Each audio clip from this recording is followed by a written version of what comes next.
Welcome to Season 2 of Common Time Podcast. I'm David Clemmer. And I'm John Pasquale. And we're back to inspire and empower music educators with practical advice, thought-provoking conversations, and stories from some of the best in the business. Let's dive into another incredible episode. Our guest today is Joni Perez from Mo and Jean Johnson High School. Welcome, Joni. Hello. Thanks for having me, guys. Absolutely. So Joni was with the Woodlands High School for about 20 years or so. In the last 12, she was the director of bands there, and her knowledge and experience with the marching arts is significant. And we're excited to just talk with you about that experience and share with our listeners. So John, why don't you get us started? Indeed. Hi, Joni. It's an honor to have you here. For any of our listeners, Joni's ensembles are unreal. They're so good. So that's why it's such an honor to have you here. So I'm just going to start off by asking a question about how to assemble a show design team and instructional staff, because it seems daunting and overwhelming. So how do you do that? And then what kind of qualities do you look for in terms of collaborators and teammates? Well, I've had the pleasure over the many, many years since I've been doing this, both in the classroom and out, to work with a lot of different people, some like-minded, some very different-minded. And it's been interesting learning, how to navigate those kinds of scenarios and then, using that information and assembling your own group. I think it's really, really, really important that if you can find a group of people who have prior relationships, or even if you have a relationship with any of these individuals that you're looking at to design a team, that's always going to be a really positive thing and in your favor. I'll just reference back when I first started at the Woodlands, when we were looking at, how to take everything to the next level and looking at, how we could do that. I had prior experience learning or working with the people that we ended up bringing onto our team, whether that was through drum corps, whether that was through Blast, which was a Broadway show that I was in, or through any collegiate type of ensembles.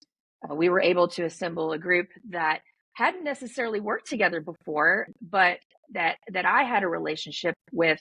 And so there was a familiarness and comfortability there. And you kind of knew sort of what those people might bring to the table, even though we weren't sure how they would all necessarily work together. And that does go against what I said. The very first thing I said was try to find people that have worked together before.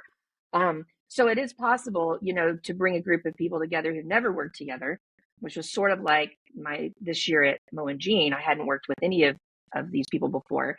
And then, assembling a group of people who have had a lot of experience together. And I know, like with John Vanderkoff, for instance, and Michael Rayford, who are two individuals that I brought onto our team at the Woodlands who had not worked together before. That started their working relationship. And now they're doing all sorts of things with all sorts of groups out there because they were able to create their own working relationship and they know how to work with each other now. And I think, and that's why I go back to the relationships thing. If it's possible to have a prior relationship with the people you're bringing on or people within the team that you're bringing on, that's never going to be a bad thing, because then you're not kind of having to navigate how do I talk to them? How do they think? What's okay to say and what's okay not to say, that kind of thing. So the relationship thing is really important. I think you also have to look for people who are going to respect the vision that you have for your program, and sort of meet the program where it is, if you want to put it like that. I was a program coordinator and designer the last few years when I was out of the classroom. And one of the challenges for me starting with those groups was learning where the program was at. Was it a new program? Is it a program that's been around for a long time? One of the programs I worked with, I was still a relatively new program, and they're trying to, still get things off the ground and learn how to play the game, if you will. And so I think at that point, it's what does the director envision for the school over the next few years? What have the last couple of years looked like? What's the next level of what they want things to look like competitively, musically, skill wise, personality wise, right? Leadership wise. So I think it's really important that you discuss with the people you're considering, how flexible they are in coming into a new situation and learning how to adapt to that specific program's culture and needs and wishes, and I guess going along with the vision of what the instructional team is wanting from them.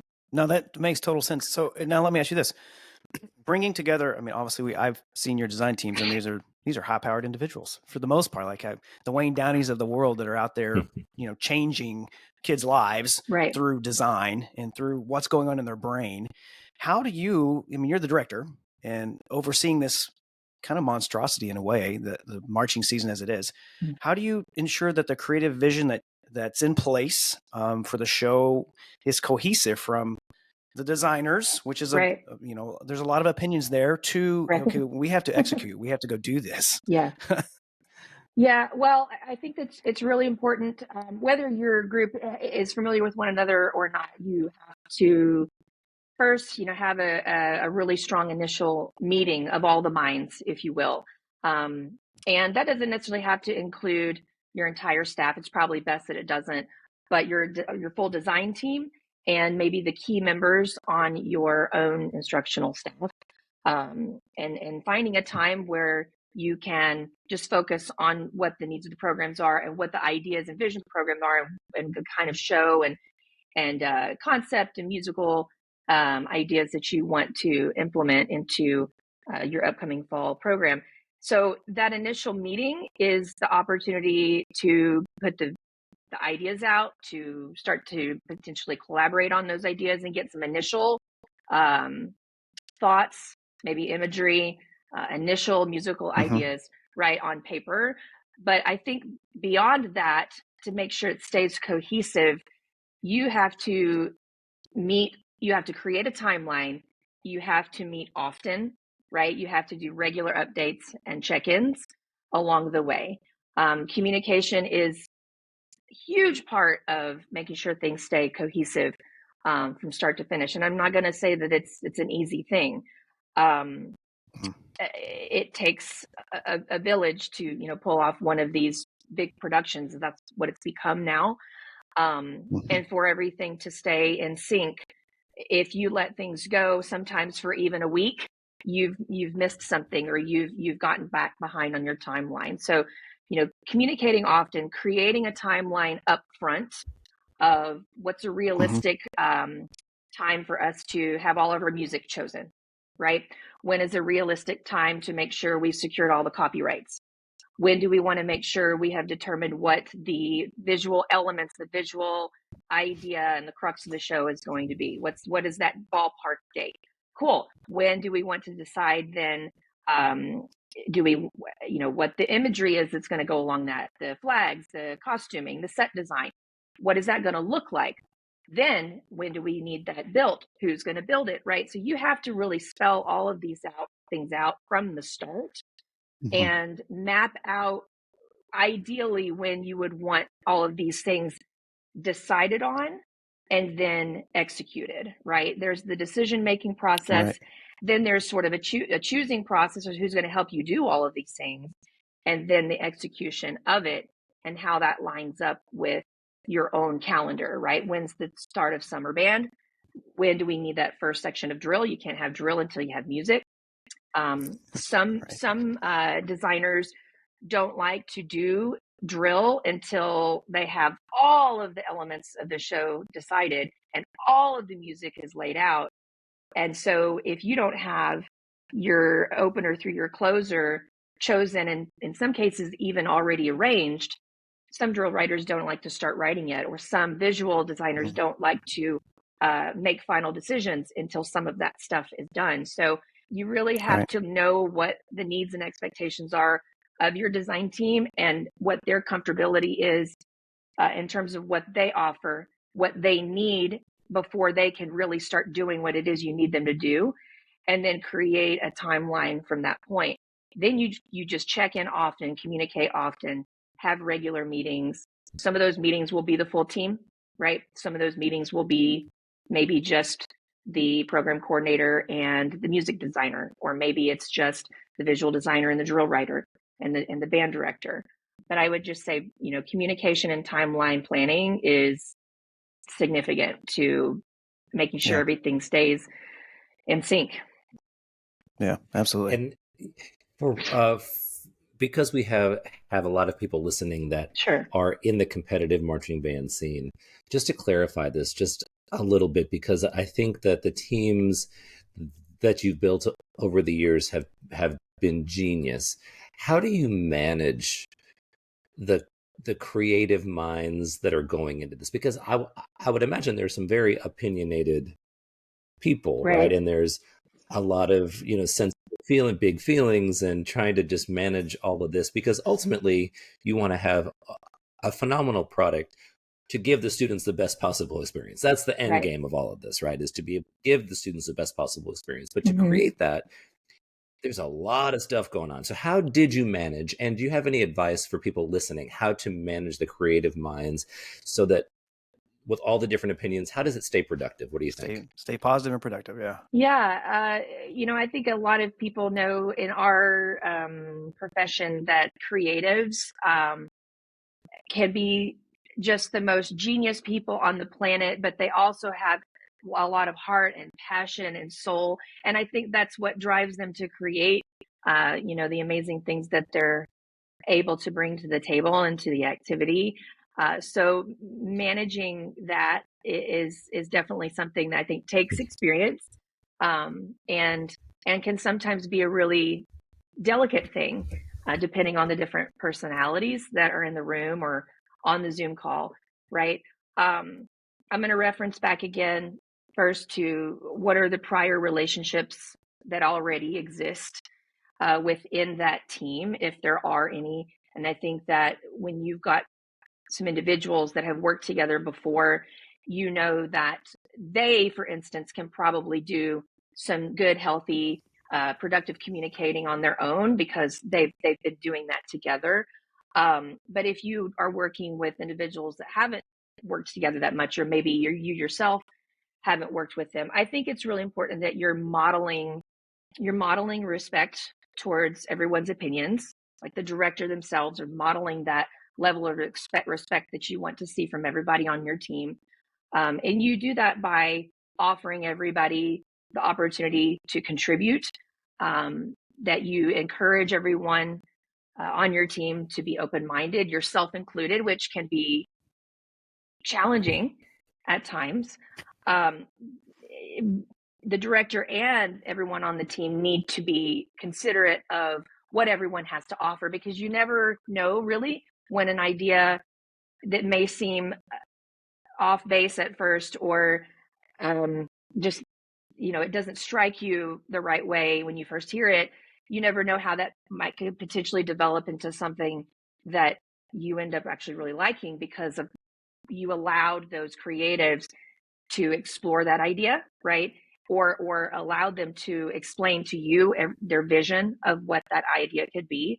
So I think as the director, it's part of your job to model that, for everybody. You're going to be open-minded for what your designer is going to bring to the table. You're going to hear out whatever their thoughts are. Because I will tell you, there's been times where I'm like, wow, that sounds amazing. Wow, I don't know about that, right? And so, but you need to consider what it is that, Mm-hmm. that they're offering you, and then hopefully you're seeing that take place between the members on your team, because you've shown that themselves that you value every single person and what they're going to bring, and that's why they're there, right? At the end of the day, though, when you ask, like, how do you make those decisions, like, the buck stops with the director, right? So if you get to a point where there is disagreement and we're at a crossroads and we've got to make a decision, I think that the director has to be assertive in those moments, and choose what you think is best for your program, what's best for your kids, what's best for your staff, or what's the most appropriate thing for your staff to be able to execute. The people that are going to be in the trenches, doing all of this, are the ones that are going to need to be comfortable with the ideas and what the designers are hoping, you'll be willing to do. I can recall moments in design meetings where there will be this great idea for a prop, right? And it sounds amazing, and I would love to do it, but you're looking at budget, you're looking at transportation, you're looking at, just what's the feasibility of all of this. And you sometimes have to look at some of these ideas and say, okay, I would love to do that. Here's the reasons we can't. What's the next best thing we can do that's going to, create that same sort of environment, but within the confines of what we're able to do. So the director really needs to make sure they're navigating through all of these conversations, but also directing them in the direction that is realistic before things get out of hand, because the creatives, they're going to bring what they've got. They're going to want to do, they're going to want to change the world, right? And that's why you hired them. Right. But it's very easy for them to get carried away until you say, whoa, press the brakes. Like, that sounds amazing, but we may not be able to pull that off for these reasons. So let's pull it back and see what else we can do. Right.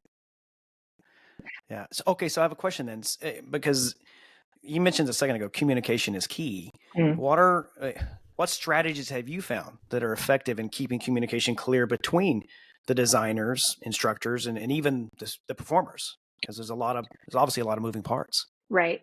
I'm probably going to repeat a little bit of this, but I think it's important to drive it home. Just how many in-person meetings can you have? How many check-ins can you have? Even if it's email, by text, maybe we need to have a Zoom, and these could be full group check-ins or one-on-one. There's many times this season already where, like, I've spoken a lot to my visual designer, because there's a lot of elements that go into, if you choose to do costuming, what kind of set design you're going to have in the flags and everything like that. I've talked with him many times, more so than I have with our music arranger so far, because, you choose your music, you outline what you want, and you let the music arranger go, right, and do their thing for a while. But for instance, with your visual designer, there's a lot of different layers there. And so you may have to do way more often check-ins with certain individuals on your team than you would with others.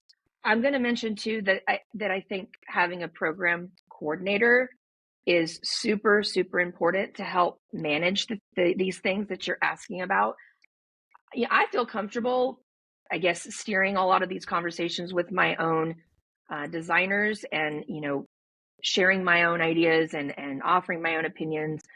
But I'm also in charge of running a 275 member program, and I'm at work for 12 hours a day. And, there's all sorts of responsibilities that I have as a director, which I'm sure a lot of people that are listening out there can appreciate. And while I would like to think, and I think I'm going to maybe speak for people who would like to think they can do it all, right? I would like to think that I can do it all. You have to come to the realization that you need someone to help keep things focused along the way. That program coordinator is going to be like your right hand person to make sure that these things are happening when they're supposed to happen. To check in with the drill writer if you don't have the opportunity to do it.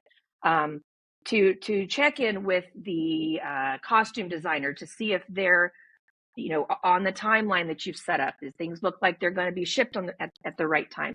You can put a coordinator in charge of a lot of those things to take so many of those responsibilities off of your plate as a director, because the director's now going to be managing putting the pit crew team together and the logistics of the contests. And, you've got your own set of responsibilities.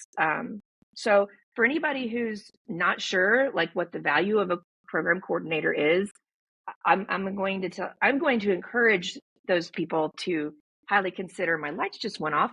To highly consider hiring one to help take the burden off of everything that that they have to do in their own job. I have to get these lights back on. Yeah, go grab the lights. For the others that are only listening, I think her lights are on like a timer or something, or movement maybe. Yes, I'm back. So we lost her, but she's back. She's back. Excellent. Did that answer your question? So, I'm not sure if I answered your question. Yeah, absolutely. Okay. Yeah, Yeah, it was extremely helpful, and I would echo the program coordinator piece for anybody listening. It's the a point you made, Joni, about keeping focus. I think that's the hardest part Mm-hmm. because it's easy to plan, but to execute the plan in such a at such a high level with so many different pieces, pardon the pun, happening. I think it's having the program coordinator It's huge. is such an important piece. So, Joni, I'm just going to transition slightly. So, how do you approach the relationship between the musical side of things and visual side of things to create a cohesive and seamless production? Yeah, that's a great question. And I think there are a lot of challenges in that, and part of what makes these projects fun for a lot of people. I think that we've been talking a lot about these initial meetings and the brainstorming that takes place in those earlier conversations. I think you have to look at how, like, what's the birth of the idea in the first place? Is it going to be musically driven? Is it going to be visually driven? Or do you want it to be like this really strong marriage of both?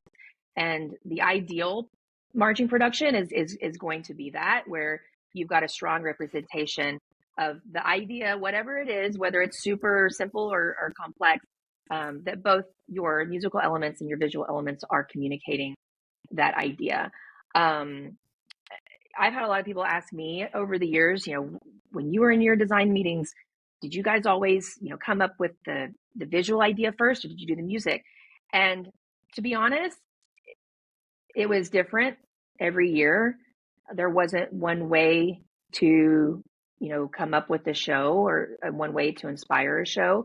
Um, Sometimes an individual would come in with an idea and we would spawn off of that. Sometimes nobody had any ideas and we just had to wait for something to come to us. There was one year where I wanted to do On the Waterfront.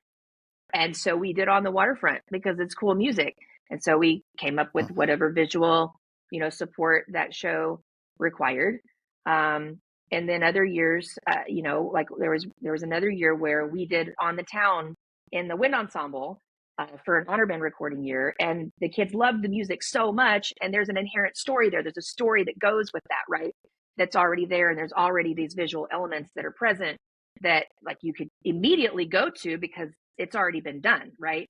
And so that was something that we didn't have to think hard on, but more so, okay, how do we want our look to come across and how we communicate this?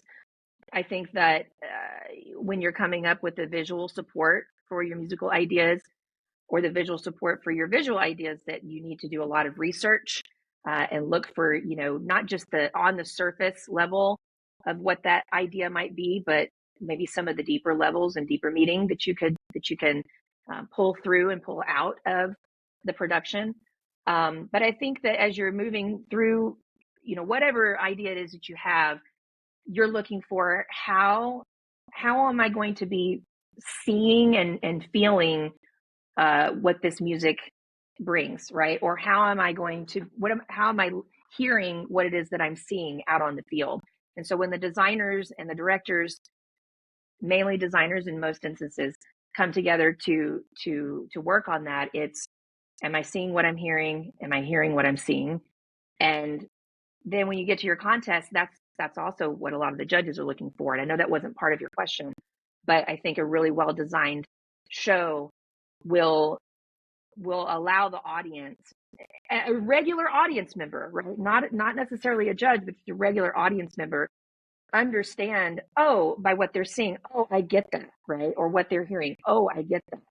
And that sort of brings me to another point you didn't ask about, but with the concepts of the show, almost like keep it simple, stupid as much as you can, right? I mean, the creatives and sometimes the staff are going to want as many layers to a show as you can bring. And I'm not saying not to have that. Have as many layers in the show as you can possibly have for those different levels of intellectual appreciation, right? But at the end of the day, the concept needs to be easily understood and easily communicated to where your kids understand what it is that you're asking them to do, that your audience understands what it is you're trying to say. And if you can get those extra layers to communicate to, the more educated audience, right? And the judges in the press box, then you've hit a home run. But those ideas need to communicate in a way that can be appreciated by, your crowd at large. Right. Agree completely. Okay, so I want to dig into that a little bit. You mentioned connecting with the students, so I'm going to throw just kind of some things at you, and you can just talk at us in terms of connecting with students. And you have this creative intent for the show. How do you ensure that's happening? But at the same time, I know that the best laid plans can sometimes go awry, and it requires mid-season adjustments. And how do you and the team, navigate this mid-season where we are without disrupting this overall, vision? I know that's a lot, but No, yeah, it's a loaded question, but I mean, I think, and it can be a complicated answer too.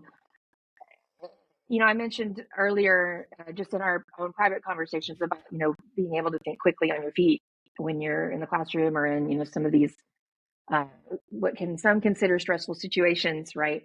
Let me get to let's talk about the kids first, right? And getting them to connect and understand what you're wanting them to help you create, right?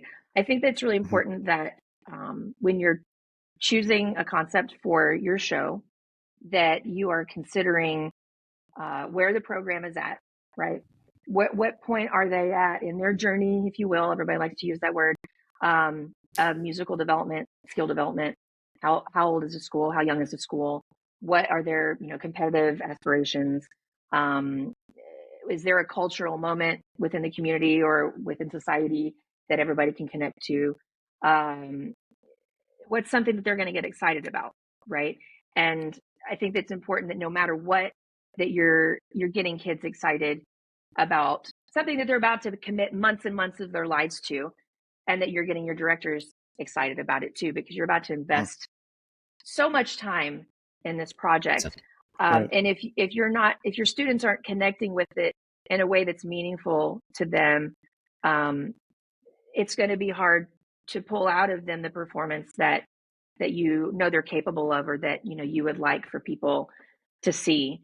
So however possible, get kids excited early on in the process. Like right now, what is it, February? If you know what your show is going to be, or you have some idea, what are some little carrots and little teasers, that you can put out there for the kids and the parents too. The parents sometimes are even more excited about what the fall is going to bring than the kids are.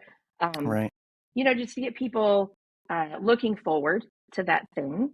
And when it comes time to tell them, the big reveal, as they call it, not just telling them, what this is, what the show is, it's what the music is, but why could this be relevant to you? How can we connect to this? I'll give you an example.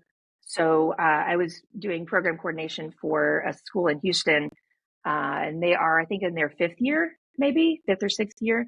So it's still a relatively young school, and they're still trying to really figure out how to get onto the scene. I guess if you want to call it that from a competitive standpoint in the marching activity, and kids are learning how to be better leaders through this. They're having to learn how to be harder workers doing this, and more determined during this, and more resilient to diversity during this, right? To be able to climb the mountain, it's tiring to do that, right? And so with this particular program, they were looking for something that the kids could latch onto when it comes to growth, right? When it comes to climbing that proverbial mountain, and being able to reference the beginning of a journey and what it took to get to the end of the journey, or the top of the mountain, if you want to use that sort of reference. So that was going to speak really strongly to those kids, because they could apply it to where the program is at and what the program is trying to do, and that would mean something to the kids, so they can invest themselves into it in a way that will drive them and motivate them when they come to rehearsal every day. And as far as your staff and your design team too, you want people to be excited about what it is that you're going to do. I've had ideas pitched to me that personally I haven't been excited about. And it's like, well, I get why you're excited. I've heard you out, but I still don't feel like this is the right fit for our kids or for our staff, right? And so you have to be willing to also, share those things with your designers and make sure that you're steering things in that direction to where not only are the designers going to be excited about what they're doing because they're going to give you their best work when they're excited about what they're doing, Mm-hmm. but it's something that your community and your staff and your kids can get excited about. And you asked about, how to keep things going throughout the fall with this big, massive project you're trying to put out there and all of the obstacles that might get in the way, whether it's like weather or, maybe something got canceled and it derailed your schedule, or, maybe your drill didn't show up on time and now everything's behind, or just whatever, right? There's all these little things that can go wrong because there's so many parts to this machine that make it run. Right. I don't think that there's like a specific answer for that, but I will say that something that I always did with my colleagues in the past is that we've made sort of a priority list in terms of urgency of things that have to take place. And we call them like the top three. We would have our list of major priorities and most urgent things that had to get done. An example of that would be, maybe there's this big phrase in your ballad that you're not going to have drill. It's just going to be a produced moment, right? Just choreography or some sort of character sort of thing that you're trying to do. That's something that you don't want to wait on, right? So something like that needs to be at the top of your list. And you have your second most important things and your third most important. The third most important things, those are things that are small things that you sprinkle in throughout the season whenever you can get to them, right? And if you don't get to this one or that one, it's going to be okay, right? So you set these lists up early on so that you can tackle the biggest things sooner than later. You make those the priority. You get your choreographers in, you get your designers in, whatever it is, right? And get those elements determined first.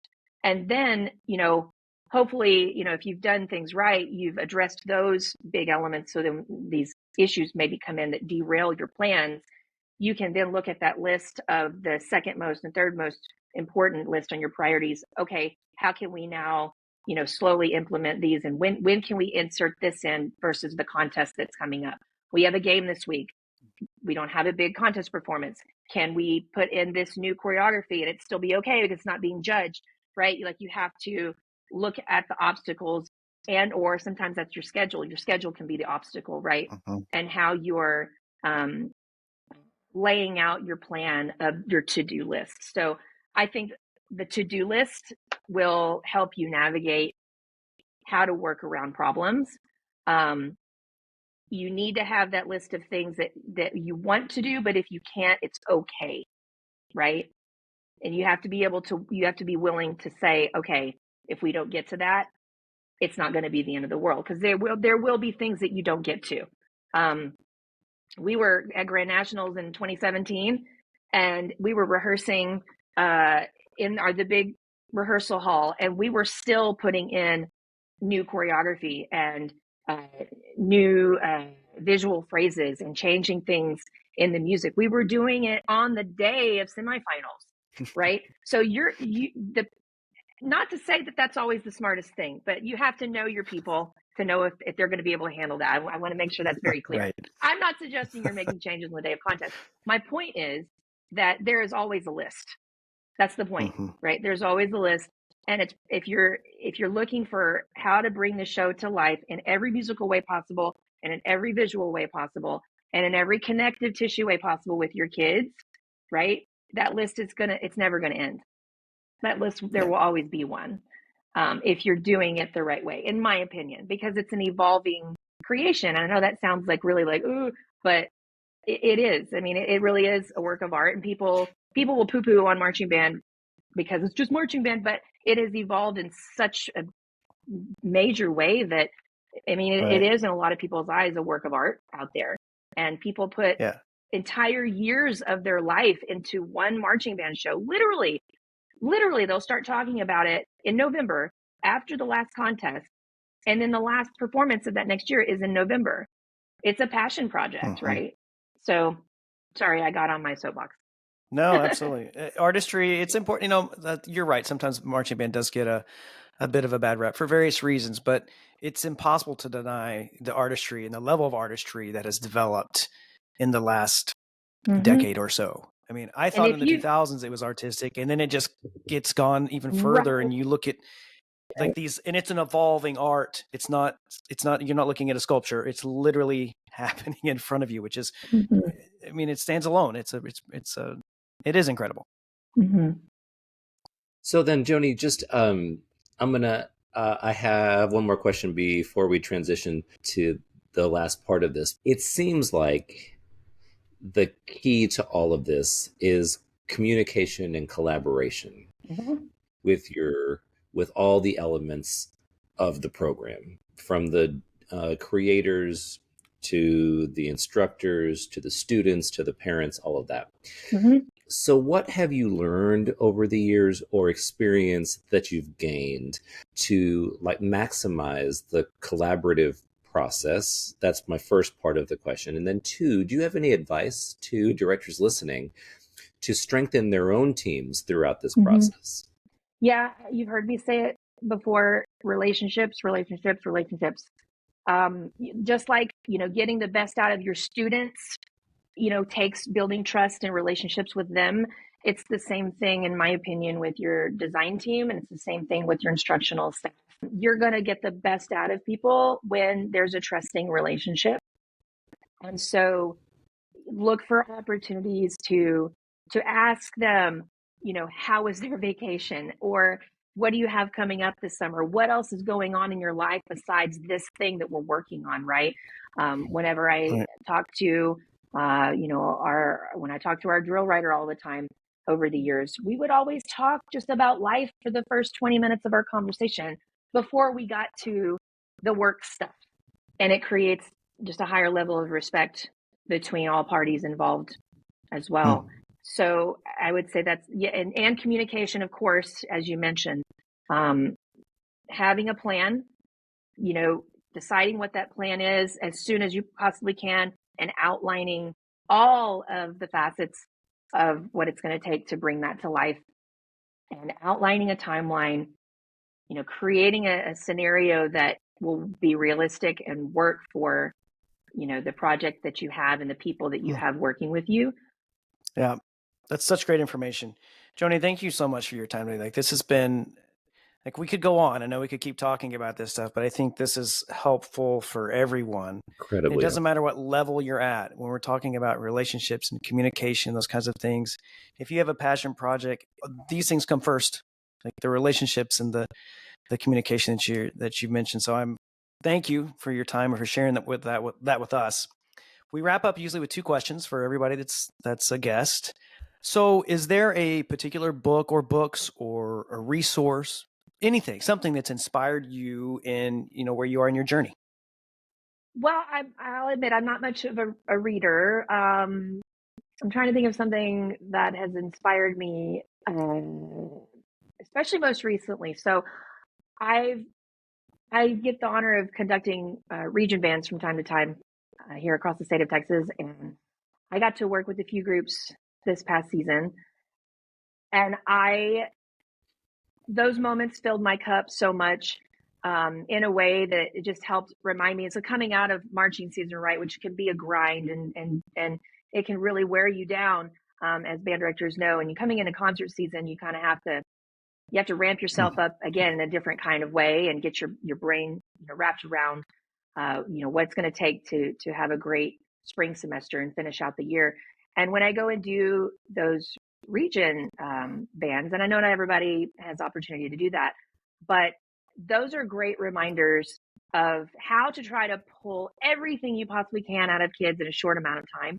And you have to bring all of the energy in order to do that, right? Like, you have to come in and be sort of bigger than life in a sense, to get these kids to press this button and want to do the thing and do it, like, go hard and go fast, so that they can have a great performance. And at the same time, you're trying to figure out, how can I connect with these kids in just a matter of hours, right? Mm-hmm. And that can be really challenging, because time is of the essence, but it also takes time to, you know, create those relationships I've been talking about. So I have had a couple of experiences this past season that honestly have been some of the best musical experiences with kids I've ever had, in terms of you know, learning how to do what I was just saying. How do I bring the energy? How do I pull out of them what they're capable of doing? And how do I get them to feel how that they're accomplishing that, you know, all at the same time? And so coming away, coming away from those weekends, I was reflecting on them and just kind of realizing that with my own students, even though I have 3, 4, 5 months, that the more I can bring that sort of clinician energy into the classroom every day, which I'm not saying that's an easy thing, and I'm not even saying it's possible, but the more you can bring that kind of energy into the classroom on a daily basis, Monday through Friday, the more you're gonna get out of them, the more inspired you're going to feel, the more full your cup is going to be, and you're going to leave the day, you know, remembering that, right? Not necessarily remembering all the emails or, you know, the phone calls or whatever it is that, you know, you get stuck having to do outside of teaching. I think those were some big takeaways for me this year when I came back to work with my own students after those weekends, was just trying to remind myself of not slipping into that day-to-day energy, if you will, but being aware of myself and what I'm bringing to that kid's day, right? Am I making this kid's day better? Am I greeting them with a smile, right? A good morning before we even get to work? Am I looking for things to make that moment meaningful? That was really, really huge takeaways for me. So it wasn't a book, wasn't a podcast, but yeah, just bringing the energy to the classroom, bringing the energy. It's fantastic. I love it. It's better than a book because it's real life. And I was reminded of sitting in my office many days, having just got off a phone call or something that was weighing on me, and putting my hands on the desk, closing my eyes, and I'm like, okay, I have to now switch gears and go be the person I need to be for those students that are 2 rooms away. And open my door, and it was like another person had to evolve instantaneously. And I know as teachers, that can be a challenge, but it does make the day worth it, because those rehearsals were I always felt better walking out of those rehearsals than even when I went into them. And so that's great advice. That's great advice. Yeah. John, you got the last one? Yes, but I'll go so far as to say, for all of our listeners, there's nothing that's more important in the day than teaching the students that are in front of you. Not a single email, not a single phone call, not a single attendance sheet, not a single anything. Your job is to teach that. That's right. And don't forget that a lot of those kids are showing up to your classroom. Like, that's the only reason that they're at school that day for a lot of those kids, is to come to your band class or your music class. And so you have to take care of that. Like, that's sacred. Yeah, absolutely. All right. So the final question, and I would argue the most important, Joni, that we ask all of our guests: what is your favorite time signature? My favorite time signature. Okay. It's not necessarily your favorite time signature to teach, right? Okay. Just whatever your favorite time signature is. Okay. It's just difficult. Like, it would either be like a 6/8 or like a multimeter. It's a toss up for me, but I think that the two can share a quality of like a dance like feel through the music, whether that's like how you get to conduct it or how you get to feel the music. Unfortunately, the correct answer was common time, so you get no prizes for today. Oh, and you know what? I even thought in my brain, ha ha ha! I get the connection. There's a connection here. That's funny. Out loud. It's all good. I know. Many people have an 8 in the bottom number. I would argue almost everybody. Yeah, I would say almost everybody has had an 8 in the bottom. Very interesting. A lot of 7/8s. A lot of 7/8s. A lot of 7/8. 7/8. Yeah. That's fantastic. Joni, thank you so much for your time today. It has been fantastic to connect with you about something that's so important to a lot of us, and your what you've shared today is going to be such a huge help for everyone. So thank you again for being here. We really appreciate it. And that's a wrap. Thanks for tuning in to this episode of Common Time Podcast. Don't forget to follow us on social media, and we'd love it if you shared with your friends as well. We'll see you next time, but until then, keep making music and keep making a difference.